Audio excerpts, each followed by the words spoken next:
ከጫካው ጨለማ ውስጥ አንድ ገዳይ ፍጡር እየተመለከተ ነው።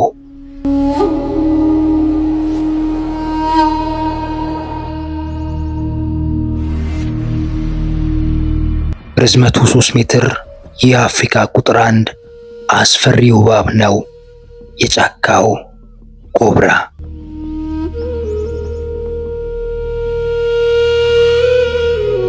ምንም የሚያመልጠው የለም። በውሃ ውስጥ ይዋኛል፣ ዛፍ ላይ ይወጣል፣ አሳዎች እንኳን ሳይቀር አድኖ ይበላል። አንዲት ንክሻ፣ አዎ አንዲት ንክሻ ብቻ ደምህን ያረከዋል። የነርቭ ስርዓትን በጥቂት ሰከንዶች ውስጥ ያሰናክላል። ሞት ወይም ዘላቂ አካል ጉዳተኝነት።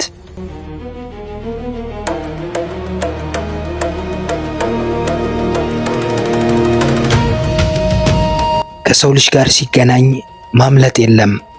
ምንም አይነት ትንኮሳ አያስፈልገውም። ትንሽ የንፋስ እንቅስቃሴ እንኳን ቢሰማው ቀጥ ብሎ ይቆማል።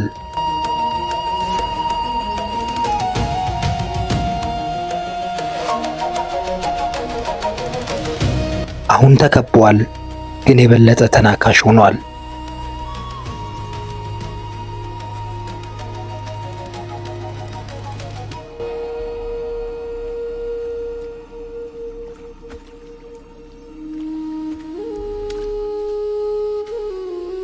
ከዚህ ገዳይ ጋር መንገድ ላይ ከተገናኘ መሮጥ አችልም። የጫካው ኮብራ፣ የመጨረሻው የጫካው ንጉስ።